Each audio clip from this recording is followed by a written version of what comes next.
ಆಚಾರ್ಯ ಸರು ನನ್ನ ಮೇಲೆ ನಂಬಿಕೆ ಇಟ್ಟು ನನಗೆ ಈ ಜವಾಬ್ದಾರಿನ ಕೊಟ್ಟಿದ್ದಾರೆ. ಈಗ ನಾನು ಹಿಂದೇಟ್ ಹಾಕಿದ್ರೆ ಅವ್ರ ನಂಬಿಕೆಗೆ ಮೋಸ ಮಾಡ್ದಂಗ ಆಗಲ್ವಾ ಅಮ್ಮ? ಪ್ಲೀಸ್ ಅಮ್ಮ,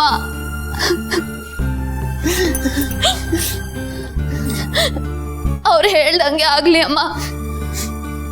ನಾನು ಹುಬ್ಬಳ್ಳಿಗೆ ಹೋಗ್ತೀನಿ. ಅಪ್ಪ, ಬಂದಿದ್ದನ್ನ ಮಾಡ್ಕೋ ಬಂಗಾರ ಅಂತ ನೀವೇ ಅಲ್ವಪ್ಪ ಹೇಳಿದ್ದು. ಇವಾಗ ನೀವೇ ಹೀಗಾದ್ರೆ ನಾನು ಹೇಗಪ್ಪ ತಡ್ಕೊಳ್ಳಿ? ನಿನ್ನಮ್ಮಯ್ಯ ಅಂತೀನಪ್ಪ, ನನ್ನ ಖುಷಿಯಾಗಿ ಕಳಿಸ್ಕೊಡು, ನಂಗೆ ಆಶೀರ್ವಾದ ಮಾಡಪ್ಪ.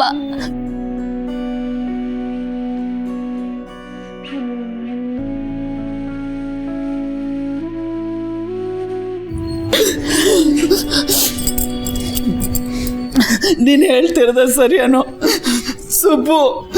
ಮಗಳು ಹೊರಟು ನಿಂತಿರುವಾಗ ನಾವು ಈ ಥರ ಎಲ್ಲ ಮಾಡಬಾರ್ದು. ಹೋಗಿ ಕೆಲ್ಸಕ್ಕೆ ಸೇರ್ಕೊಚ್ಚನ, ದೇವ್ರು ನಿನ್ಗೆ ಒಳ್ಳೇದು ಮಾಡ್ತಾನೆ. ಬೇಗ ಬೇಗ ರೆಡಿ ಮಾಡ್ಕೊ, ಬಸ್ಸಲ್ಲಿ ಸೀಟ್ ಇಡಬೇಕಲ್ವಾ? ಅಮ್ಮ, ಬಸ್ ಆಗ್ಲೇ ಬುಕ್ ಆಗಿದೆ ಅಮ್ಮ. ಹೌದಲ್ವಾ? ತಾಯಿ ಎಲ್ಲವನ ಹತ್ರ ಆಶೀರ್ವಾದ ತಗೋ.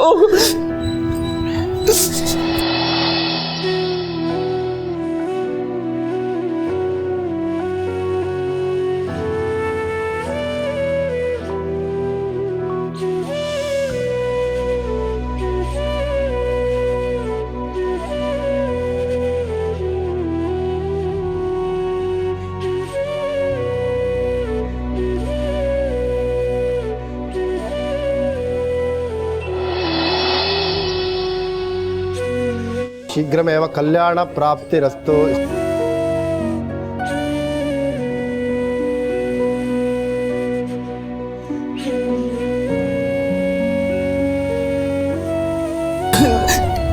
ಅನು, ಇದ್ರಲ್ಲಿ ಚಪಾತಿ ಹಾಕಿದ್ದೀನಿ, ನೀರ್ ಬಟ್ಲು ತಗೊಂಡೆ ಅಲ್ವಾ?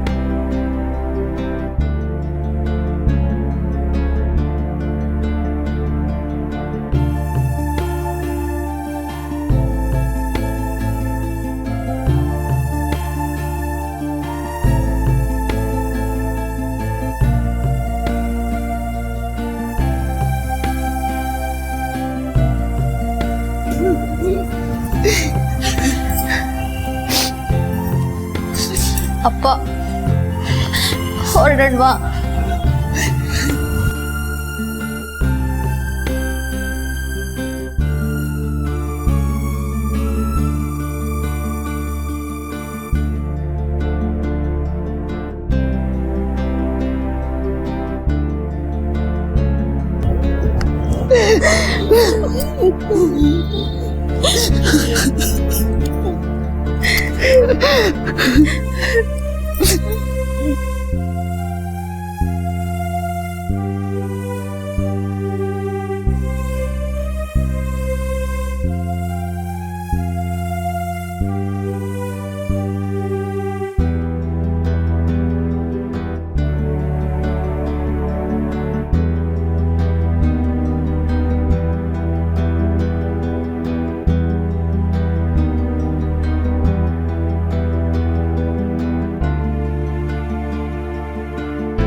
ಬಾಯ್ ಅನು.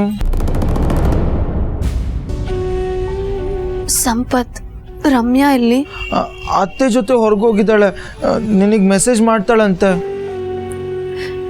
ಅವಳಿಗೆ ನಾನು ಹುಬ್ಳಿಗೆ ಹೋಗೋದು ಇಷ್ಟ ಇಲ್ಲ, ಅದಕ್ಕೆ ನೆಪ ಮಾಡ್ಕೊಂಡು ಹೊರಗೆ ಹೋಗಿದ್ದಾಳೆ. ಟೇಕ್ ಕೇರ್ ಅನು. ಸಂಪತ್, ರಮ್ಯಂಗೆ ಹೇಳ್ಬಿಡು. ಬಾಯ್.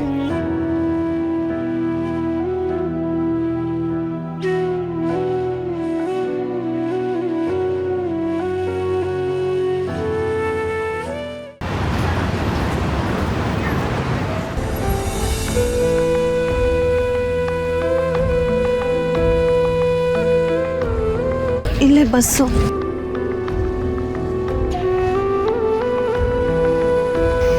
ಬಂಗಾರ, ಈಗಲೂ ಯೋಚನೆ ಮಾಡು. ನಿನ್ನ ಜೊತೆ ನಾನು ಅಮ್ಮನೂ ಬರ್ತೀವಿ. ಇಲ್ಲಾಂದರೆ ಈ ಕೆಲಸನೇ ಬೇಡ. ಅಷ್ಟು ದೂರ ನೀನು ಒಬ್ಬಳೇ ಹೋಗಿ ದುಡಿಬೇಕು ಅನ್ನೋದೇನೂ ಇಲ್ಲ. ನಾನು RSR ಹತ್ರ ಮಾತಾಡ್ತೀನಿ. ಅಪ್ಪ, ಯಾಕಪ್ಪ ಈಗ ಮಾತಾಡ್ತಿದ್ದೀರಾ? ನಾನು ಆಗಲೇ ಹೇಳಿದ್ನಲ್ವಾ, ಜೀವನದಲ್ಲಿ ಮೊದಲನೇ ಸಲ ಅಂತ ಒಂದಿರುತ್ತಲ್ವಾ.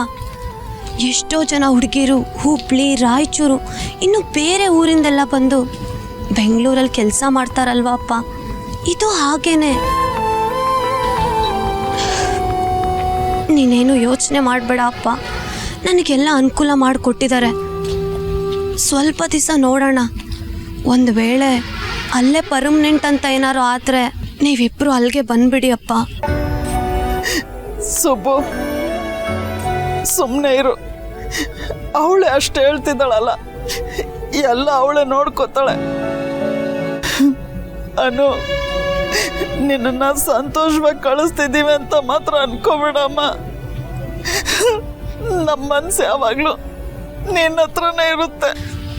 ಸರಿ ಅಮ್ಮ, ನಾನು ಫೋನ್ ಮಾಡ್ತೀನಿ. ಫೋನ್ ಮಾಡು. 1-2 ದಿನ ಬಿಟ್ಟು ನಾನೇ ಅಲ್ಲಿಗೆ ಬರ್ತೀನಿ. ಸರಿ ಅಪ್ಪ, ನೀವೇನು ಯೋಚನೆ ಮಾಡಬೇಡಿ.